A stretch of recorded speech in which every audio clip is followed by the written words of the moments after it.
ജീവിതത്തിലെ ഒരുപാട് നല്ല മൂല്യങ്ങൾ പഠിക്കാനുള്ള അവസരമാണ് കലാലയങ്ങൾ.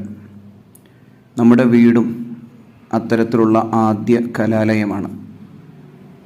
നമ്മുടെ വീട്ടിൽ നിന്ന് പഠിക്കുന്ന അറിവുകൾ പോലെ തന്നെ അറിവനുഭവങ്ങളുടെ വിശാലമായ ലോകമാണ് നമ്മുടെ മദ്രസ, സ്കൂൾ, കോളേജ്, കലാലയങ്ങൾ.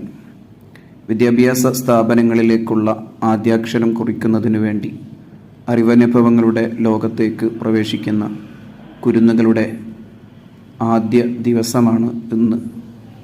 വിദ്യാഭ്യാസ മേഖലയിലേക്ക് പ്രവേശിക്കുന്ന, അറിവിൻ്റെ വിസ്മയ ലോകത്തേക്ക് പ്രവേശിക്കുന്ന മുഴുവൻ കൂട്ടുകാർക്കും എല്ലാവിധ അഭിവാദ്യങ്ങളും നേരുകയാണ്. നാം ആരാണ്, ലോകത്തിൻ്റെ ചുറ്റുപാടെന്താണ്, ലക്ഷ്യങ്ങളെന്താണ്, നല്ല മനുഷ്യനായി ഉയരേണ്ടതിൻ്റെ ആവശ്യകതയും പ്രാധാന്യവും ഒക്കെ പഠിച്ച് വിശാലമായ ആകാശങ്ങൾ അറിവന്വേഷണത്തിൻ്റെ ലോകത്ത് തുറന്നു വെച്ച് നാം നമ്മെ അറിഞ്ഞ് നല്ല മനുഷ്യരായി ജീവിച്ചു മരിക്കാനുള്ള നല്ല വിദ്യാഭ്യാസം, മൗലിക മൂല്യ വിദ്യാഭ്യാസം നേടി, ധാർമ്മിക വിദ്യാഭ്യാസം നേടി ഉയരാൻ സാധിക്കട്ടെ എന്ന് ആശംസിക്കുന്നു.